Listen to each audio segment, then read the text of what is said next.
Good evening, everyone. Thank you so much for coming out this evening. This is a really exciting opportunity. As many of you have probably heard, and if not, had seen in the postcard, this process is the very beginning of setting the foundation for the feasibility study and what started out as a facility assessment. So last school year, in the spring, the board had interviewed 3 separate architectural firms, and the award to do the feasibility study was given to the Schrader Group.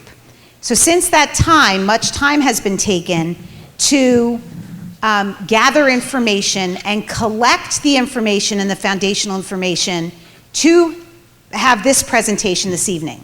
My name is Regina Speaker Polubinski, and I'm the Superintendent of Schools for Great Valley School District, and incredibly proud to be a part of this amazing community and this amazing school district.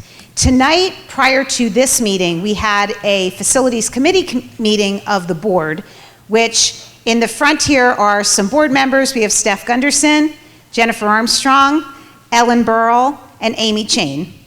Also here, thank you.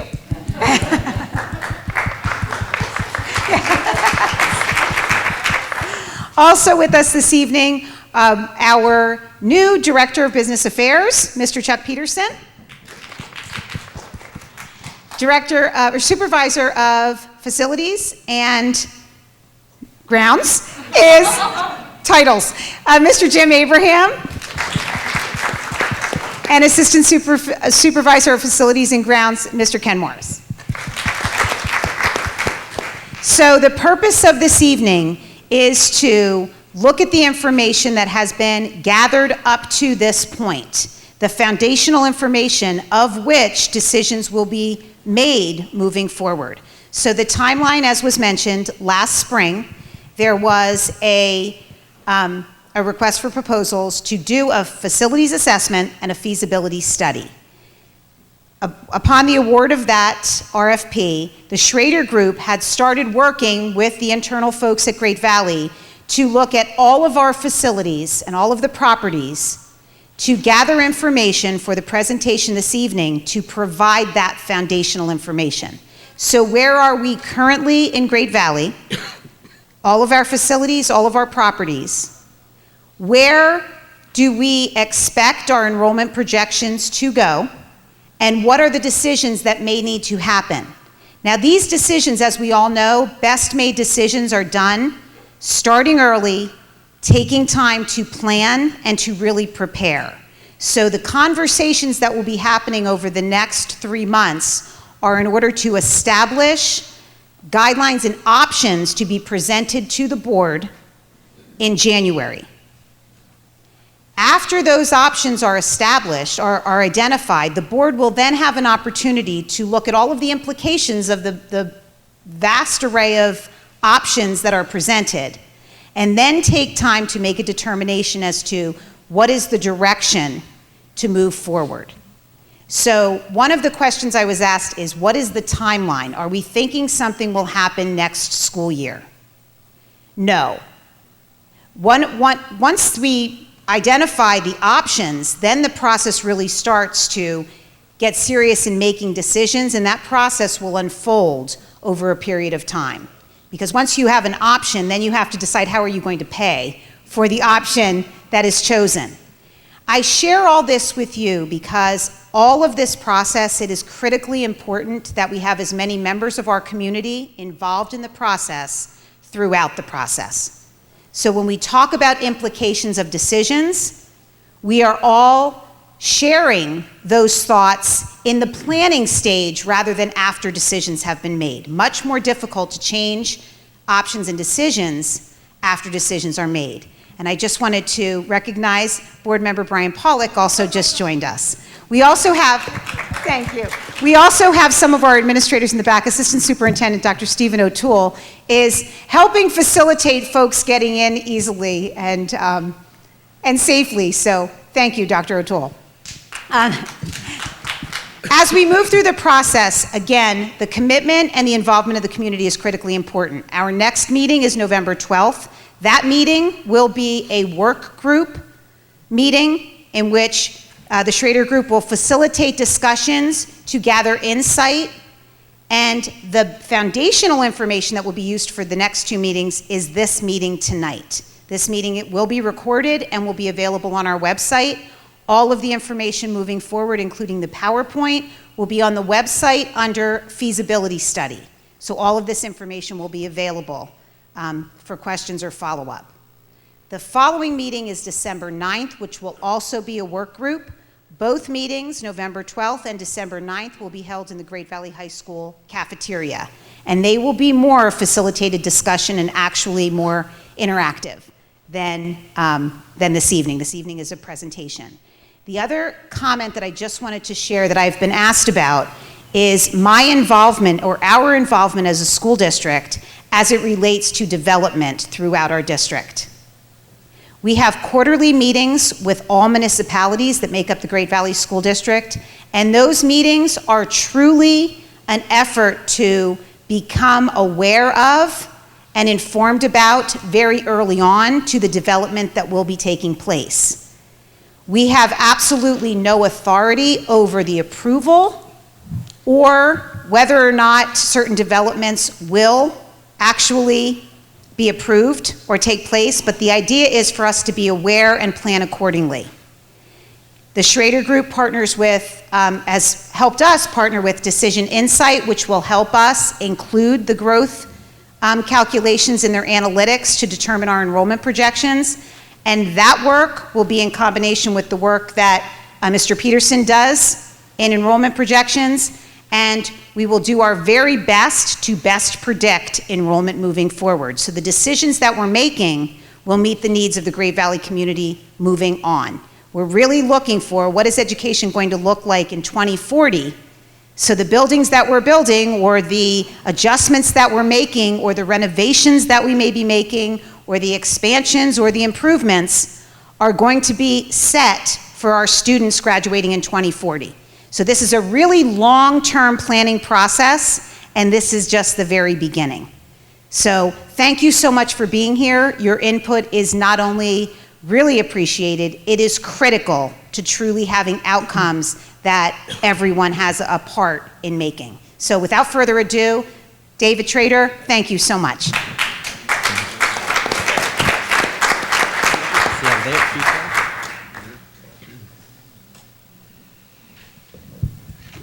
Okay, well, thank you. So this is going to get a lot more boring from this point on, so bear with me.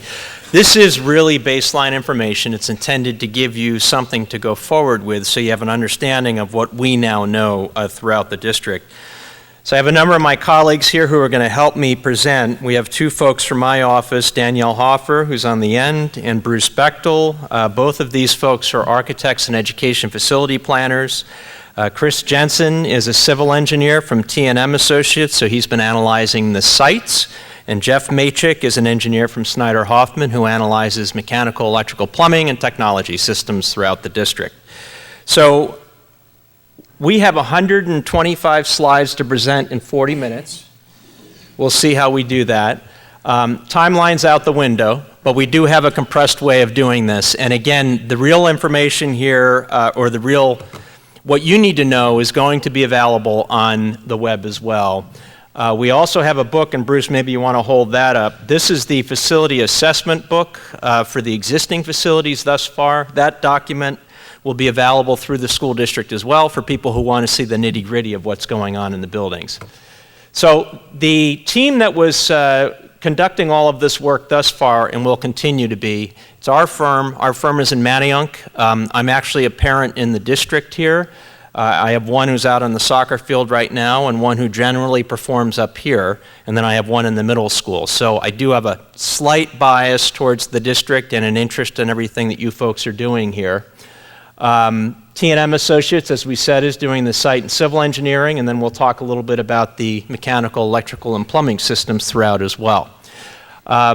I think Dr. Speaker Palabinski did mention the Decision Insight team, and we'll get a little bit further into what they do as well. But primarily, we look at three major components before we get into the examination phase or the exploration phase.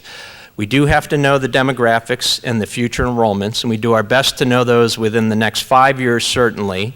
10 years, if we can get any sense of what's going on. 20 years is a very difficult time frame to understand what demographics are going to be. But we do try our best as a team to help you plan to have the appropriate space for everybody to be accommodated. The second thing is the facility assessments that we're going to start with some of the guys on here talking about, and that is what your buildings need. If you think back a little bit, just big picture, I think Sugartown was the last building renovated, right? That was 2006. And so that building already has 13 years under its roof, under the current renovations. So when you start to look at building systems, mechanical, electrical, plumbing systems, certainly the mechanical systems start to really need to be upgraded in the 20-year range. Jeff will get a little bit into that. Electrical, you can tell certainly from a lighting perspective, those of you who are upgrading your houses to LED, you know that you're already seeing energy savings from that, certainly less replacement and maintenance on those things. Plumbing and fire protection a little bit less so, but then you also get into the building exterior, and those tend to need upgrades at a certain point too. So you're actually at a point where while you have beautiful buildings, you also have buildings that some of the systems are starting to reach the end of their useful life. And that means money, unfortunately. So we'll go through a little bit of that as well. Just kind of a quick rehash. We spent time starting over spring break. Some people weren't so excited about doing this over spring break. But the bottom line is we did the building surveys in the district over that time frame. In May and June, we were doing something called enrollment and capacity analysis, going and meeting with each principal and talking about how they use the buildings and what their needs are. And then we've been reviewing those findings through August and September with the school district and the school board. So this is meant to be small. This is all of the work that we're to conduct as part of the process. Ultimately, the right-hand side of the last four elements here are the things that we're getting you involved with. And those are all of the community meetings where we're going to try to do some workshops about how to best use the facilities in the future. So this is a representation of one of the probably 300 pages in the book that Bruce has. And what it essentially does is it goes room by room, system by system, finish by finish, and looks at what needs upgrades and what does not need to be upgraded, and assigns a dollar value to each of those things. It's further categorized to things that need to be replaced in the next 3 to 5 years, things that need to be replaced in the next 5 to 7 years, and things that generally can last 10 years and over. So there are priorities established now within the district that you can do certain pots of work within the buildings at certain time frames. Probably the first things that you'll start to see are HVAC, heating, ventilating, and air conditioning systems. The next thing that we do, as we said, is we get into some of these capacity analyses, and they're meant to be colored diagrams to help you understand how the buildings are used today, and Danielle's going to get into how they might be used in the future as well. This is not your district. This is what we will generally compose, though. This was for a neighboring district, where there were 3 buildings that really needed a high level of work in the near term. And so those were kind of categorized as really important projects to hit early on. The yellows were the buildings that needed some work within the next 5 to 7 years. And as you can probably guess from the green, the buildings were in decent shape for the next 7 to 12 years. So it starts to give you a sense of how your district stacks up, where the work needs to be done first, and how to prioritize your work. That's the building assessment side.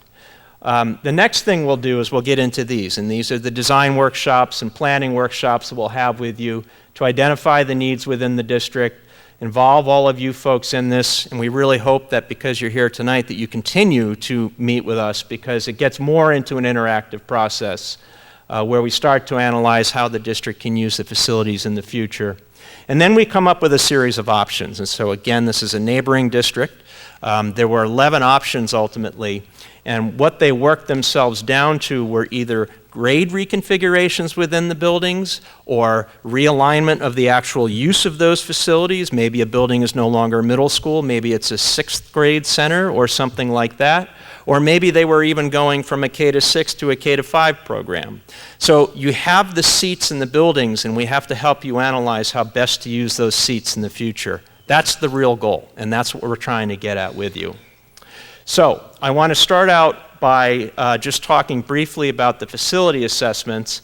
When we look at the facility assessments, we look at the buildings really very subjectively. In other words, we're looking at them to make sure that they get back to the same current condition that they are today, but with all the systems ready to go for another 20 years. So we're really looking at replacement of systems, upgrades of finishes, and things like that. We are not looking at reconfigurations for grade structures. We're not looking at new educational goals that you may have for a building and how you might reconfigure a building to accommodate that. And we're also not looking at the student needs, how many seats we have to put in the building. We're looking at them as if you're maintaining your car, exactly as it is. So I look at this auditorium, and I have a certain impression of this auditorium, but I can't look at it that way. I have to look at it as the HVAC needs, the lighting needs, the finishes needs, the seating needs, and any needs that are on the stage here. Those are the kinds of things that we're looking at in these kinds of assessments. So folks went around to all of the buildings and looked at all of these different systems within, and that's how they compiled those worksheets that Bruce has in that document that's on his desk.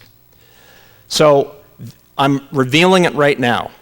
So this is the part that is usually shocking, and I thought I'd hit this right away. So you have a district with beautiful buildings, and they're all in great shape because your district maintains them very well.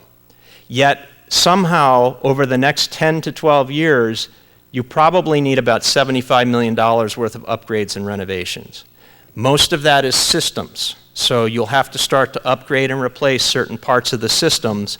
And along with some of those, you tend to do energy saving measures also. And so lighting and things like that get covered as well. But it's always an astounding number to show a district that knows that they have facilities that are in good condition. The two parts to this are that second column is called the estimated construction cost. And so those are about the dollar values that need to be assigned to actually do the physical construction work. Then there's another portion to that work that we call soft costs. And it's typically about a 30% additional cost. It's all the fees, it's all the permitting, it's all of those construction managers on the sites, it's all of the things that it takes to actually make that construction happen within the building. Typically also includes upgrades to technology, and it also typically includes new furniture in many cases. So there's a lot of work that goes along with that construction work that's also assigned. So suddenly that $75 million turns into almost $100 million.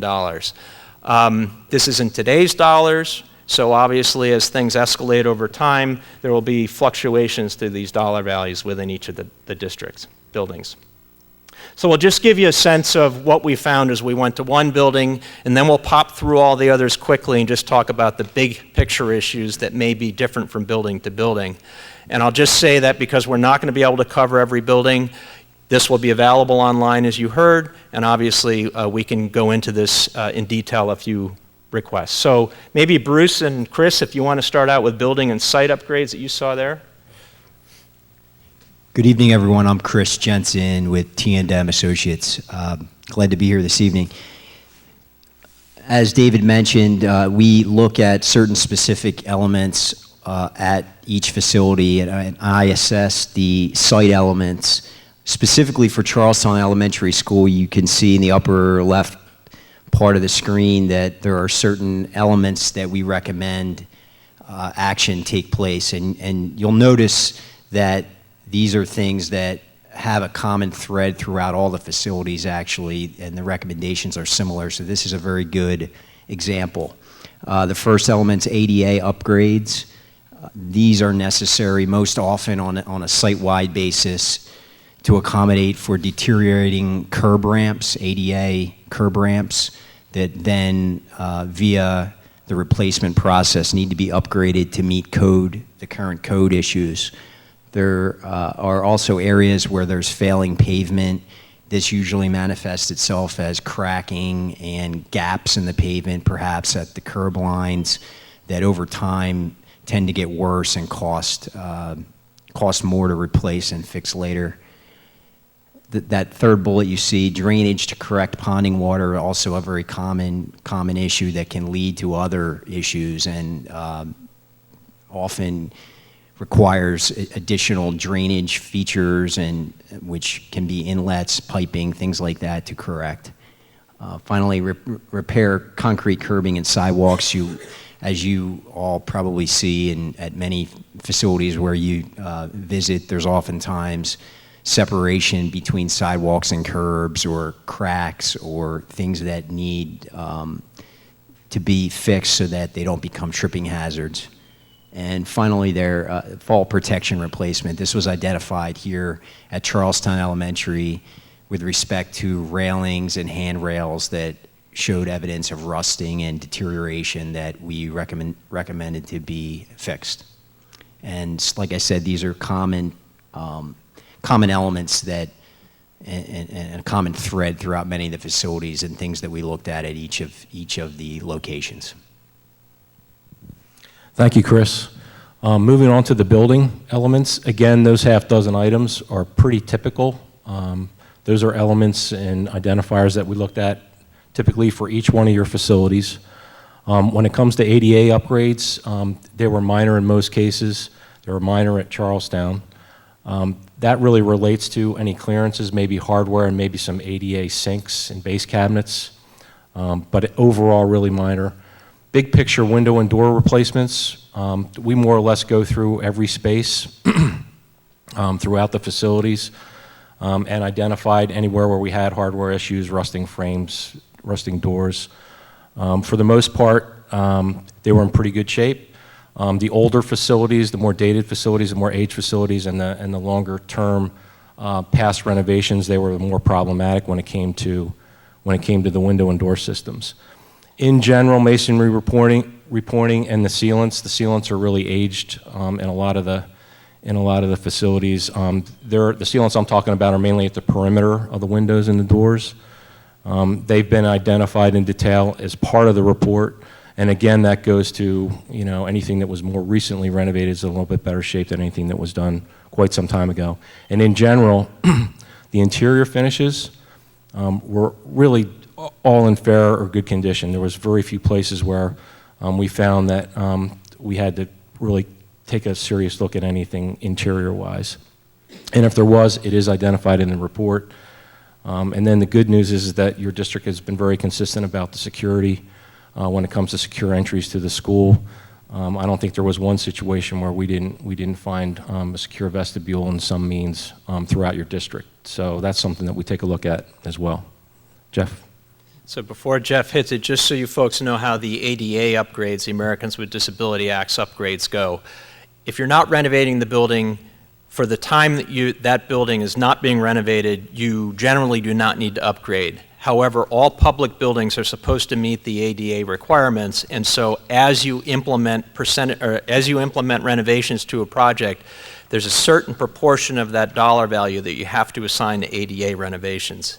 If you did a full renovation to a school, for instance, you would have to upgrade it 100% to ADA. So there are portions of that that you have to do as you go. So Jeff, you'll speak to 2 slides of systems. I will. So again, my name is Jeff Matchick, to speak on the mechanical and electrical systems. The first one David had touched on before with LED lighting. Everybody's aware of the efficiencies now in LED lighting, but also the fact that those bulbs don't need to be changed except for every 15 to 20 years is a lot less for the maintenance facility as well. One of the items that's down there is upgrading the switchboard to include a main switch. That was unique to Charlestown, but as a general statement, a lot of the panels and a lot of the gear, the facilities and staff are having trouble getting parts for them to maintain them. And generator is, again, an item that's kind of consistent across the board, where the generator itself is reasonably at capacity and they're not able to add a lot to it. Nowadays, you have IT systems and everything like that that wants to be on the generator and be backed up, and they're not able to do that. Regarding the HVAC system, so it was installed in 2003, which in my head seems recent, but as David and the superintendent spoke to, it's 16-year-old now. By the time a decision's made, it's 17 years old, and then you go into design and construction, and it's 20 years old pretty quickly, and that's typical for a lot of the schools. A lot of the systems that are in there right now are 2-pipe unit ventilators, so you get heating or cooling, throughout the building. In a newly constructed school, you would always have the option to do that simultaneously, which also helps dehumidification, which is a big issue now, especially with students with allergies and things like that. And then anything with condensing units, so any compressor-driven equipment, chillers, condensing units, the life expectancy out of those units is about 15 years. And you have that on some of your hot water and chill water buildings, but you also have some schools that are completely driven by compressors, and those schools are about 15 years old as well. On the plumbing and fire protection, I believe all but one building is fully sprinklered, so we'd just be maintaining what's going on there. And then the plumbing drainage systems, no details needed there, but if you have issues where pipes are sagging or clogged, that's an issue that needs to be taken care of. Safety and security, so fire alarm codes changed often, and anything that was done in 2003 or even 2006 doesn't meet today's codes. The district's undergone a couple projects recently where the buildings have been brought up to code, but there's still several buildings that don't meet current code for fire alarm. And then just the technology systems, the public address and the clock system, the telephones are going over to a voice over IP system. And just, again, the increased capacity needs for data and IT just aren't there in the schools that were built 10, 15 years ago. So again, in the interest of time, we're going to share that as one baseline project and just real quickly go through from there. And so you saw how the cost tallied up on the cost sheet. Obviously, each building, while I know that $8 million sounds like a lot of money, in the realm of school construction and large building construction, it's really not a massive amount of money because the building is in good shape. And so basically that number that you're seeing is something you would spread out over 10 or 12 years, and most of that in that building are systems upgrades. So General Wayne, same kinds of things. The roof right now is 10 years old, and so at some point during that 10 to 12 year time frame, roofs are generally a 20-year product. So you'll start to see replacement of roofs in that period of time. You see the same kinds of things that Jeff talked about for HVAC and electrical, and of course what Chris talked about on the site. All of those items are the same kinds of things as if you were deciding that you wanted to keep your driveway working for 15 or 20 years. It's all of the same thing, just at a larger scale. Same kinds of things with plumbing and fire protection. And if I'm missing one of the big elements, guys, as I go through, you're welcome to either signal heavily or scream. So General Wayne has a little bit higher value, but it's also a larger project. It's a larger building. You're going to see one thing that we're suggesting in the capacity analysis that may be of interest, but it is a larger building, and so there's a little bit larger amount to spread that dollar value over. Katie Markley, same kinds of things. I think in the case of that building, you have a relatively residential type of roof structure. It's a shingle structure on the roof. That will find itself being repaired on a regular basis over time. So you may look at doing something more like a standing seam roof as a longer-term solution to that building so that it gets into the same range as some of your rubber roof and built-up roof structures throughout the district. Again, that HVAC equipment was installed when the building was built, and so we're already about 18 years worth of system within those parts of the building. So these are all the same kinds of things that Jeff talked about. A little bit higher cost here. Again, it's a relatively large elementary school, and there is the extended aging on the building compared to a couple of the others, and that roof factor that figures into it. Sugartown, of course, is the newest of the renovation projects. So it's a 2006 in terms of when most of those systems were put in, same kinds of issues. The concept of window and door replacement would really come at the tail end, so that would be at the 12-year range because that building is only 13 years old at this point. So about the 25-year range, you start to hear those things that Bruce talked about, failures of systems within windows, and they actually start to leak after a period of time. More importantly, though, they become a challenge for the heating and cooling of the building after a period of time. So that goes through Sugartown. Again, there's a period of time there that you'll stretch those dollar values out over. Middle school, it's interesting to see the steel. That steel at the front entry was just repaired. over the summertime, or is in process and finished. Yeah.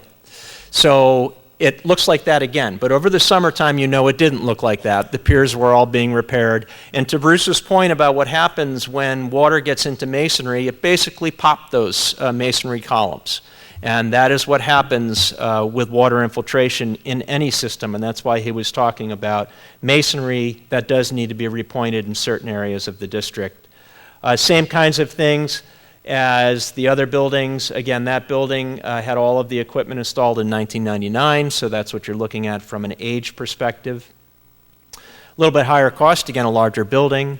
And then, of course, you get to the building that you're sitting in, which is also a large building, 2003 renovations at the end. Same kinds of things that you saw with the other buildings, HVAC equipment at some point will see the end of its useful life. And then some of the systems actually, some of the actual rooftop units are actually in need of repair in the shorter term, so you'll see some of those start to come up for the district as well. We were requested to take a look also at the administrative building, which if you've been in the building, obviously that's an older structure, but it has received some recent upgrades. It would be an interesting discussion if at some point you said that you wanted to improve your capacity in the district by putting that building back online, for instance, because that would become a new ADA conversation as a whole. So while these all look at that building as if it were continuing to be used as an administrative structure, if you decided to use it educationally, we'd be having a little bit different discussion about that structure. So that's just, when you get to the dollar value and the upgrades that you would do, those are the upgrades you would do as if it were administration and not used for education. And then we also looked at the maintenance buildings, fairly simple issues within that building. Mostly at some point you'll have to replace your gas-fired heaters, a couple other things throughout the exterior envelope. So it's a less costly set of renovations over time, and then the same kinds of things with the bus garage. There is some site-related issues that you'll probably want to take care of at some point to not have any of that site decay any further. So again, facilities are all in great shape. However, there's a dollar value that you assign to all of these things. And of course, here we are looking at the turf. One of the goals would be the replacement, repair, assessment of under drainage of the turf, and then a variety of other things that include some of the ADA upgrades that go along with stadiums in general. And all districts have to deal with that challenge along with lighting and some of those pieces of the puzzle. So that just brings you back to this slide. Again, trying to keep this rolling, and I know you probably all have either a building or a set of buildings that are of interest to you. We can certainly get into those further with you. However, we need to try to talk about the rest of the baseline here. So we brought up the point that Decision Insight is a company that's going to be doing is doing the enrollment projections for the district. And they're looking at this over a certain period of time. They're also talking to all of your municipalities to understand what the new development approvals have been, will be, or even conversations that they're hearing from different developers throughout the area. And so they are going to be producing something that looks somewhat similar to this enrollment projection, which has been done by the district. However, it's going to have probably a little bit more understanding of what's going on within each township in terms of development.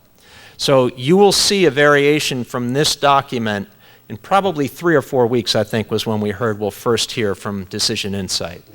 But right now, if you're looking out to 2024 and 2025, you're looking at the district with an increase. And so today in 2019-2020 school year, we're at about 4,400.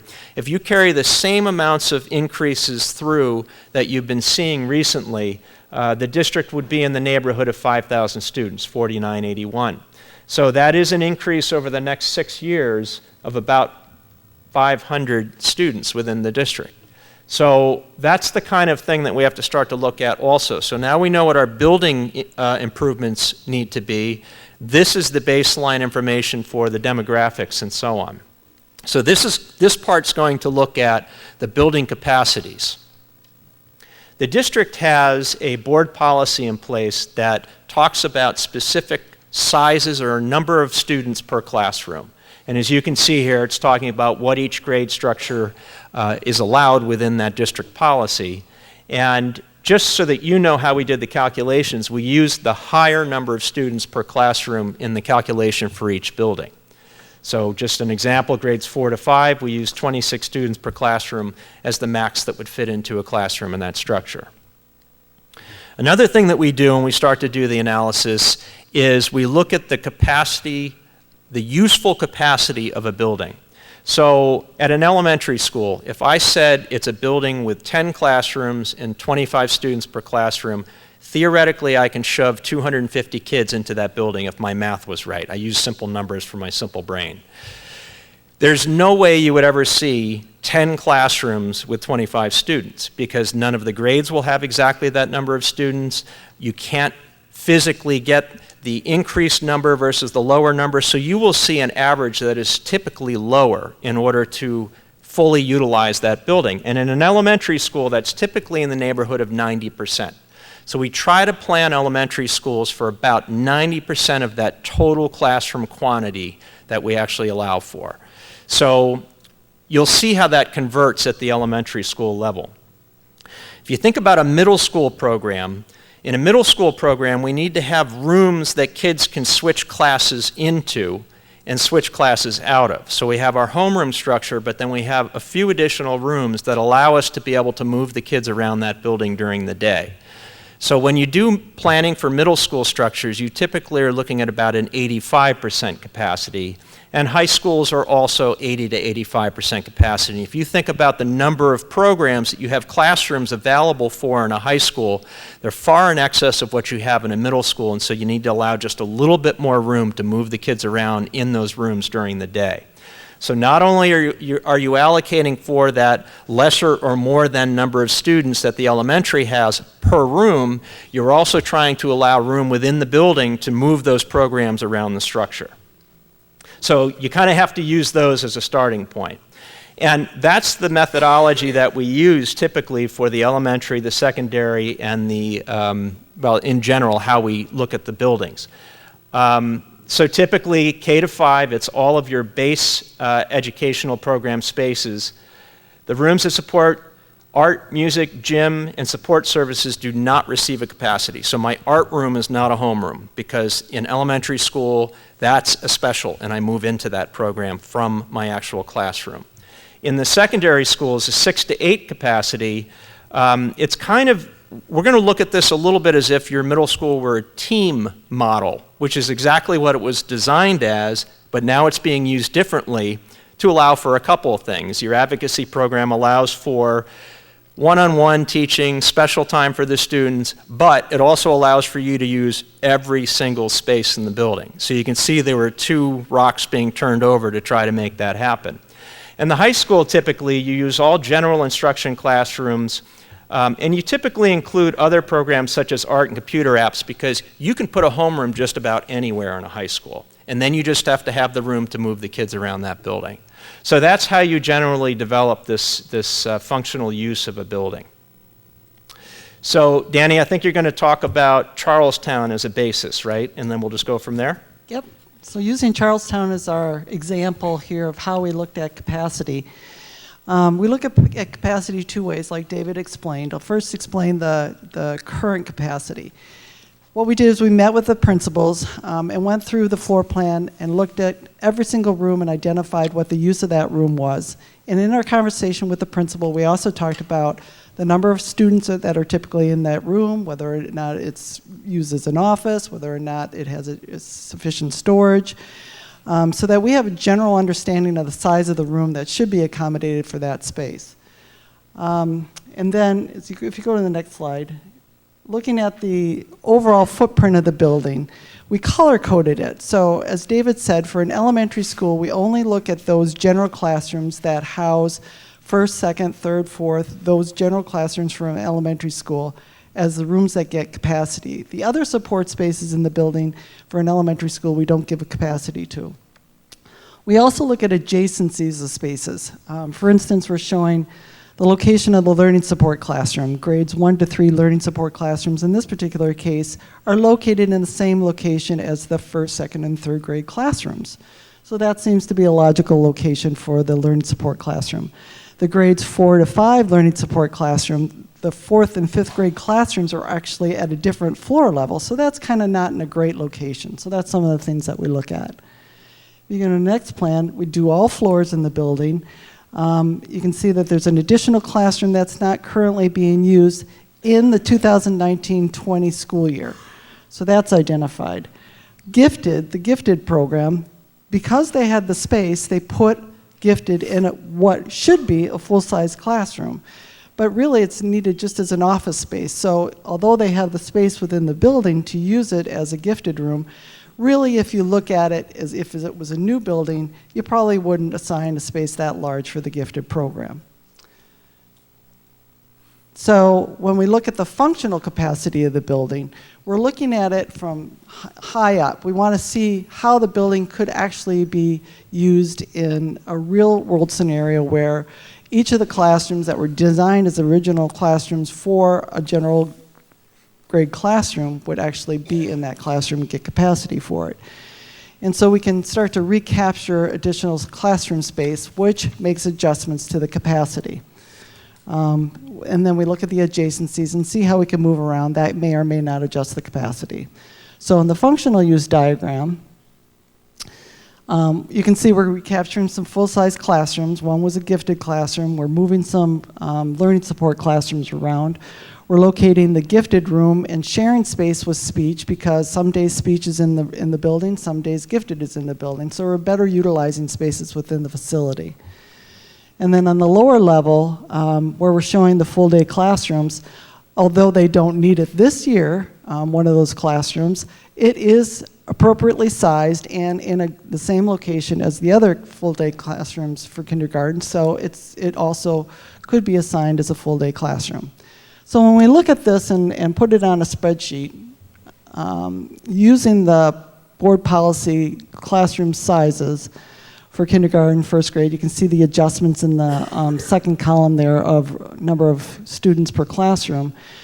And then on the functional side, where you have the orange bracket, you can see we're adding those 2 classrooms. And so when you add up the capacity, the first line, or the bold line, looking at the dark green line, that's the capacity if you look at the current use of the building, 454. The dark orange line, we got those additional classrooms, so the capacity went up of the building. What we do is we take that and divide it by the actual enrollment of the building. So it's telling us how your building is functioning based on today's enrollment. So you can see the bottom line on the green line, that the building is currently, this is Charlestown, currently operating at 80% capacity. If you remember David's explanation of what the targeted capacity range for an elementary school, we're targeting 90%. So if it's operating at 80%, we've got some fluctuation, we've got some room to grow in that building. That's what that's telling us.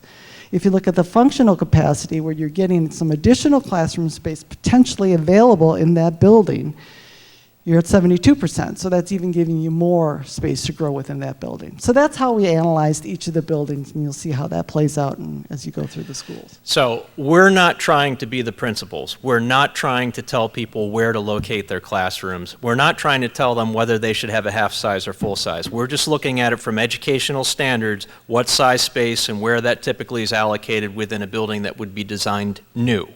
So it's allowing you to see in your district where you have a little bit of room and where you don't. This is the one building of the elementaries that we would bring to your attention because it was a middle school previously. There's probably some additional ways to look at that building from a capacity standpoint. So again, they have the same unique structures within this building that Danny mentioned for Charlestown. And I guess I'd mention one more thing. Most of these buildings, when they were designed, did not have the number of special and support programs that today's buildings accommodate. And so what would have been a 10-classroom building designed for 250 students, suddenly as you start to chop those spaces down to use for all of these required programs that we run, as well as desired programs that we run, starts to reduce the capacity of that building. And that's why you see all of these learning support, and specials within the buildings. So it's changed significantly from how buildings were used. So the one thing we would say about General Wayne is, if you remember at the top, that building has 2 gyms, prior middle school. So if the district got in a crunch And we had to come up with a way to look at more space in the district at the elementary level. There's a possibility of some relocation of space within, both at the gym area, and if you think about the locker rooms downstairs that don't typically appear in elementary schools, that is square footage in the building. And again, General Wayne, I'm sure we don't necessarily want to have a conversation about more kids in a building, but that building, if space were reallocated, if we enlarged the kitchen to accommodate a larger student body, if we did some of the reprogramming Danny just talked about for Charlestown, there's some additional room in the building. And so that particular set of charts says today it's at about 86% capacity. If you reallocated some spaces, moved some of your specials into the current locker room areas and reused those, and reallocated that one of those gyms to other specials, arts, whatever you want to put in there, suddenly you have more capacity in that building, and that building would only be operating at about 69% capacity. Again, we're trying to be 90% or below. So there's room there, and we can actually allocate or tell you exactly how many students the district can accommodate. Katie Markley, this really came down to a little bit of a game of who's using half-size spaces, who's using full-size spaces, and does that allow you to accommodate just a few more students? And the answer is yes. You could probably go from what is today an 84% capacity to, if you reallocated a few spaces, you could probably show the ability to accommodate 81%, and you'd have about a 9% buffer there. The one thing I would say about all the elementaries is that the district decided when they did these renovations to include science rooms as part of the basically part of the projects. And science, obviously, or maybe not obviously, is being taught within the classrooms themselves at this point. So what the science rooms have evolved to are storage spaces for all the science kits that move in and out of the classrooms. And so is there a better way to store those to reclaim that space in some way? A lot of people would say no, but the reality is they are full-size classrooms, so that's why you're seeing the changes in some of these capacities to some extent. In Sugartown, similar situation. That building actually is a little bit closer to capacity. Today, it probably feels pretty full. It probably feels like it's running near its capacity. A few reallocations of some of the full-size spaces into half sizes for some of the support programs may allow you a little bit more room in that building. So you see the tools that you're going to have as you go through this. You know what your dollar values are going to be for the baseline renovations. You know about what your capacities are. And one of the things that the district did a long time ago, and it's a word that I don't mean to bring up, but there are things that you do subtly within a district to do some district changes and boundary changes to allow different elementaries to absorb a different street or not a different street. Never goes over well, but it's one of the tools that's in your chest as you go forward. So just keep all of these things in mind as things that you can do to try to adjust populations within the buildings. The other thing that we did with all of this is we used the document that the district currently has that shows future enrollments. So all of those calculations that Danielle just talked to you about are current enrollments.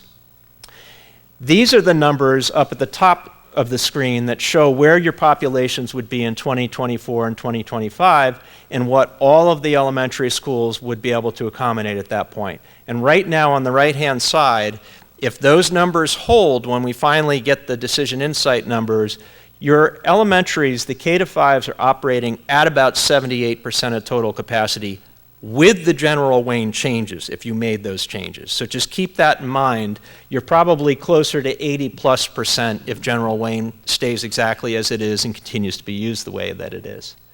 A little bit more complicated is the middle school. So one of the things that you probably know is that students are being used everywhere, spaces are being used everywhere for students within the building as a homeroom.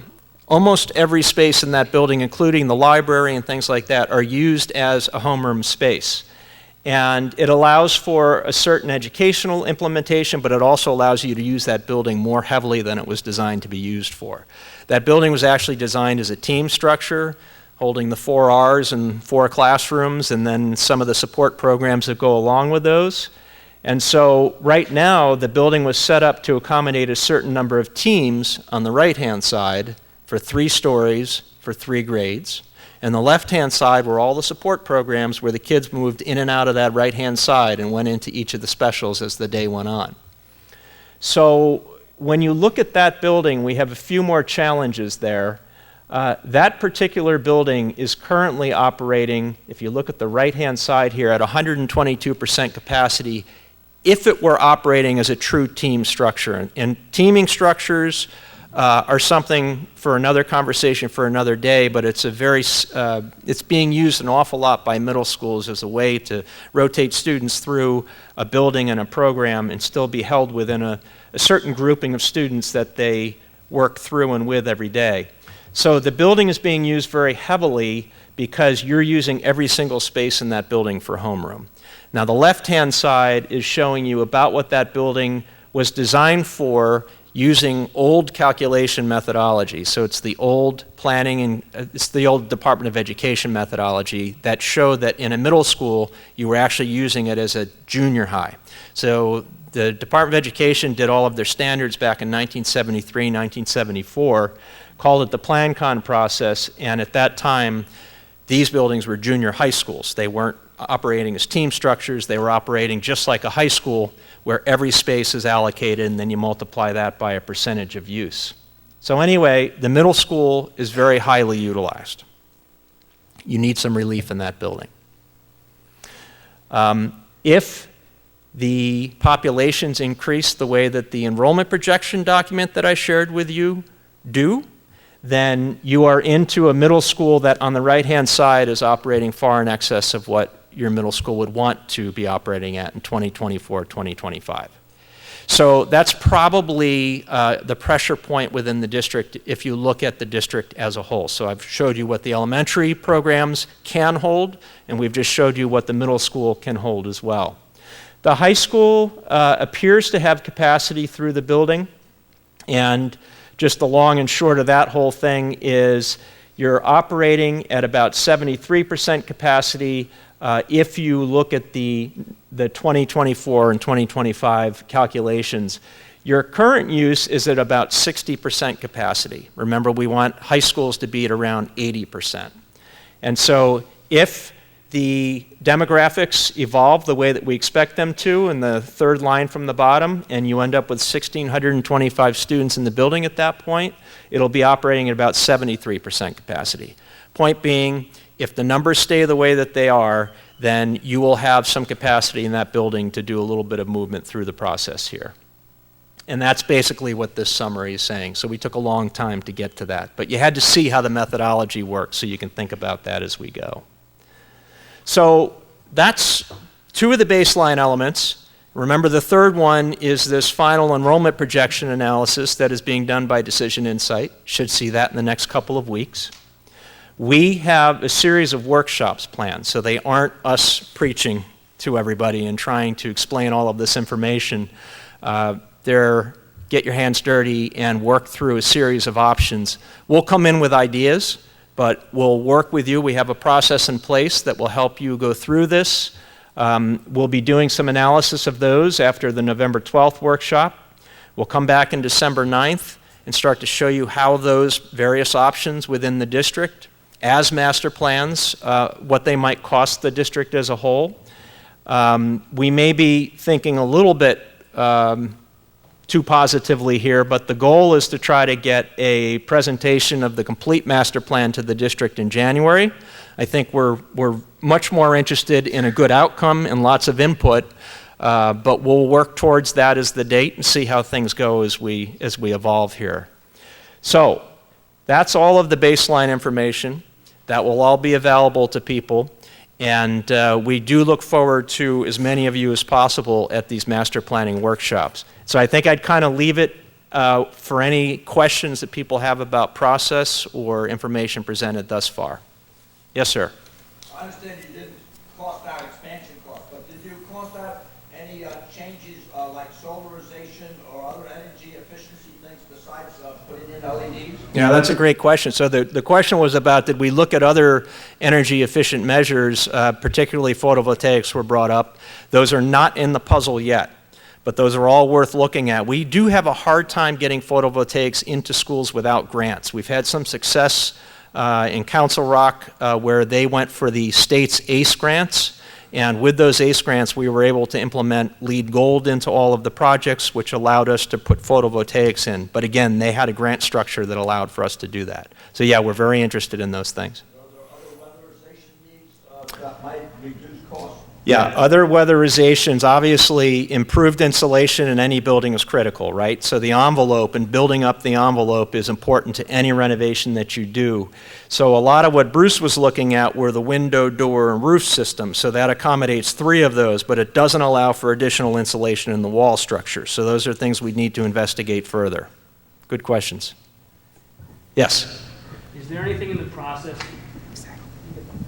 Is there anything in the process that allows for comments by people who aren't able to make the next 2 meetings in person? That's a good question. What do you think? Is there a means by which folks can have comments if they cannot make those next 2 workshops? Absolutely. What we can provide, what we've done in other decision-making forums, is allow to frequently asked questions, so you would be able to submit any questions or comments. We can provide feedback on those and then post them right on the site. So everyone would be able to see everyone else's comments, if that would be helpful. Yes, sir. I can paraphrase if you can't get there. You keep referring to the Great Valley School District buses. That's Crafts. So is Great Valley own that property? Is that what I'm understanding? Yeah, the district owns the property, correct. So Crafts rents the property. Right.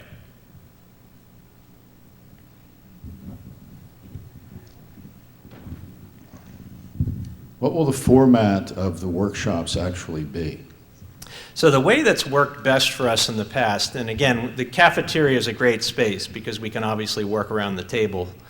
We'll break up into groups during that. The first thing that we'll do is we'll present some of the ideas that are out there for the next generation of education in districts. We'll have a series of options developed that at least start to stimulate the conversation. And we generally, when we break up, we present all of those options to each group. We'll break you into a series of groups. Those groups get to work, hopefully in groups of 10 to 15 at most, on those options to decide which ones are the most favorable to them, and then develop other options if they see fit. So when I say options, by the way, I'm talking about district master planning options, high-level things. Build another elementary school. Change your grade structure within the elementary school buildings. Change the grade structure within the high school. Things that may be just completely off the table, but we want to talk about anyway from a district standpoint. We bring those all back together at the end and try to arrive at 8 or 10 of those that are things that we think we want to pursue a little bit further. We'll take all that information back to our offices. We work back and forth with the district probably every 2 weeks on that. And we'll come up with a series of real options that actually structure those ideas that we come up with within the facilities, and then start to develop some of the costs around those, so there's at least a basis of master plans for people to look at. So that's how those will work. Yes, sir. I'll be advocating for energy efficiency and sustainability just as a framework.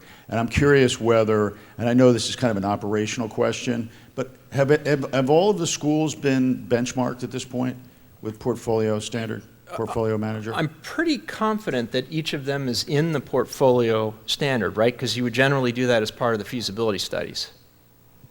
I'm talking about the EPA portfolio. Right. Yeah. Mm-hmm. Exactly. Yeah. And if not, it's part of our feasibility study to get it in there. So if we find that it's not, we'll benchmark them all. Yeah, I mean, it's a pretty good reference point to start It the is. conversation about additional enhancements that would change that number. And for everybody else's sake, you get to see where your buildings rank against the standard of buildings, same era and so on. So it's a good benchmarking tool for us to use. Yes, sir. Yeah, were the projected enrollments able to include some of the housing developments that have been going in with that water, et cetera? You're welcome to the podium, Chuck. Yes, the projected enrollments inherently have the construction or the additional capacities of all the housing and stuff that's going in, because that's been going on for quite some time. So when we looked at the trends, they're already built in there that the capacity continue, or the number of students continues to increase. However, again, going back to Decision Insight, we're anxiously awaiting to see their report, because they are actually meeting with all of the developers and all the townships, all the municipalities, and trying to decide, is the increased growth going to continue at a steady pace? Is it going to slow down? Is it going to increase faster than it has in the past? So if it were to continue the way it has been, yes, these enrollment projections are right on. If it's going to start to slow down a little bit, then these enrollment projections would decrease some. If it's going to pick up pace, then they would increase some. Also, Ken, can you come up a second? We want to jump back just for a second back to the question about the baseline for the energy baselines, Ken. So all of our buildings are in the Energy Star, EPA Energy Star program. They're all registered. In 2010, multiple buildings actually got the Energy Star award. So you'll see plaques on the outside of multiple buildings of ours. Last year, our provider that we do our energy tracking through discontinued the program. So we've implemented a new energy tracking program. We've been working for about the last year to really get that set up and online. This spring, that program automatically links with the Energy Star program. So we'll be meeting with the company providing that program, get that implemented and integrated with Energy Star, and then we should have some results out by the summertime. Question here? Yeah, you may have answered this in part, and it might be something for the workshops, but seeing that the middle school is so, especially the projections, is so high, and here at the high school it's lower, would there ever be consideration put in place to bring 8th graders up here, maybe have it in 8th, 9th grade area with the higher level grades? Kind of a little bit of separation. I do know of a school district that does do that. So I'm just wondering if that's feasible, is a thought that's been thought of at all, or like it's more of a workshop thing. Yeah, option number 7A right there. So that's, quite honestly, those are all of the kinds of things that we're looking for, and that, I think we've probably done, and I'm speaking for the company, I'm not speaking for people who've come to us who've done this from other companies also. We probably have 40 or 50 district master plans under our belts. So you tend to know that a lot of those kinds of options are out there, but every time somebody brings up a new one like that, it's suddenly like, why didn't we think of that before in the other master plans? So bring those ideas to us. We're looking forward to it. So you shared the 24-25 plan. I'm just curious to know, is there a tipping point coming up either in the next school year or a year from then? And if that is the case with the middle school, will you be looking at, like in the workshop, interim options as well as longer-term options? Yeah, I think, so I'm going to speak for the planning team, not the administrative team, because your administrative team clearly are the ones who have to administer those. Knowing that that could be a challenge, I think that that will probably become part of our discussions very early on, and the poor board members sitting in the front would have to react to those kinds of things. So yes, we will certainly look at short-term solutions as well. I wanted to get back to that slide, but nonetheless. Hi, I just want to know these decision insight meetings, will they be made public or just behind the scenes, or will the information be made public if not? As soon as that information's available, it will be presented at the very next board meeting. It will also, the information that is provided will also be posted under the feasibility study on the website.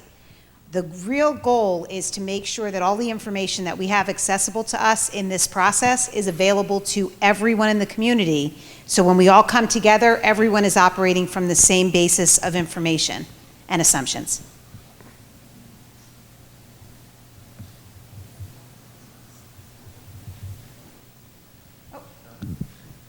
I was on a board of of a camp in Berks County, and as we thought about upgrading our 100-year-old cabins, social media really blew up. So even though we were transparent, the post-analysis was really severe. So what about that? I will answer that. Thank you for bringing that up. As we all know, that is the world in which we live in. And I really believe this is truly a team effort. And as much as all of us can work together to be as clear and as supportive and helpful as possible, that is greatly appreciated. I can tell you from my perspective, we internally try to monitor as many sites as are available. And quite frankly, I do not do as good of a job myself personally as I would like to claim. I just don't have access to many sites, and my 100% priority is to spend more time with children in the district than on devices in the district. So the more we can work together to keep clear information flowing, and if there is information that is out there, we will do everything we can to post clear, accurate information and accessibility to information as we can. We do have a Great Valley School District Facebook page. We also have Instagram. We also have our district website. We work very hard to make sure that clear information is out there, but as we all know, it only takes one post to create a fire that goes in the opposite direction. So if we all work together to contain that fire and direct it back for the benefit of all of us, because time spent on things that are not productive in the spirit of moving in the right direction is time taken away from good things to happen in the district. So that is a very, very valid point and very much appreciated. So I am always open to suggestions. My email and contact information is on our district website. If there is any information that you see, even if you would prefer me not to know who it comes from, you can just call me anonymously and say, this is information that's on the site, please address it, and we will certainly do that. Jen Blake is our Director of Communications and Outreach. She works tirelessly to find all that information. Our staff members are incredible at letting us know if they find information, but the real goal is when we see misinformation to correct it as quickly as possible and move people back to the direction of what's in the best interest of students, because that is why we're here. So thank you for that. Question. Just one question. As it relates to the traditional classrooms, and then you broke out, I believe it was the yellow zones, the specials, the arts, and the gyms. How does your analysis work as it relates to an older school of thought of the quantity of those spaces required versus maybe more emphasis on technology and STEM programs and things of that nature? Is there a more specific breakdown of what we have versus a more looking forward need in the future? Yeah, not particularly well. Now, essentially, you're still dealing with a similar square footage because you still have to educate the same quantity of students in a similar way. But to your point, what tends to happen with those kinds of programs is you demand some more project-type space, some more teaming-type spaces, more presentation spaces, and things like that. So one of the things that we will do is we will introduce to folks that next generation of learning space, and it's up to the district to decide how far they want to go with some of those things. This building, as an example, has quite a bit of capacity to make those kinds of changes. Middle school, a little bit less so, and the elementaries, they are a bunch of boxes around corridors, and so you would have to make some very decisive moves to make some of those teaming spaces in that elementary, any of the elementaries, to be honest. So it's an excellent point. It's something that I think the district is considering as they think about the next generation of educational spaces. We'll continue to bring that up, but we still have to be tracking things as the balance of your peripheral school districts track things in terms of how many kids fit and how much square footage. And just as an example of what the gentleman's talking about, we finished about 2 or 3 years ago the Phoenixville Early Learning Center building, Mount Avon Elementary, and that's one of the ones that uses fairly unique educational spaces. It's got the classrooms, the generalized classrooms, but it has a lot of teaming spaces throughout the building for students to do project-based work, small group work, and so on. So good question, one that we have to all be looking at as we continue. My understanding was that I have young kids, so my understanding was Charlestown and Sugartown were both at their capacity, so they all went to General Wayne from Atwater. Atwater was supposed to be just one of those things where it was elderly, and they didn't realize all the people were coming in. Now you're saying you're not expecting, or you're not sure what's coming with all these developments. I think that 500 mark is way undershot, and you may have an explosion here, because I see the real estate and everybody that's trying to get in here and Conestoga as well. And we agree with you. The challenge there is somebody has to quantify it. So that's what Decision Insight is doing by working with all your municipalities. The best that you can do as a district is to see what's on the books, hear what is out there that's not on the books for planning, and do your best to assess what is a reality in the next 10 years. Because there are two downsides. The one downside is you don't build enough space and you have to figure out how to accommodate the kids. The other downside is you build way too much and you're left with too many classrooms in the district. So we're all trying to walk that fine line, but yes, there is some space to build. Yes, there are developers with plans. You're right. You're right.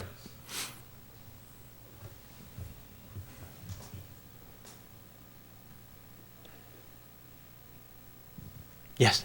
David, I just wanted to ask. Wait 1 second. Could you provide your presentation to the board members after we're... So we'll provide this. We will also be, you're putting this online, so the balance of this information is there. And Bruce's actual line-by-line item will be available for the board and the administration to distribute as they feel fit as well. Thank you. Yes. Okay, thank you. Is there any plan for discussion of Backton Hill? I think that's one of those options for you, isn't it? Yeah, so I think that's option 7B. I just want to make sure that we knew we had the land. Yes. Yes, I think you should be looking at that. I think you should look at your administrative complex. I think you have some things to look at. Yep.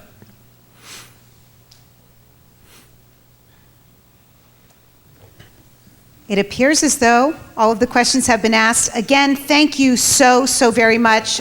David and team, thank you.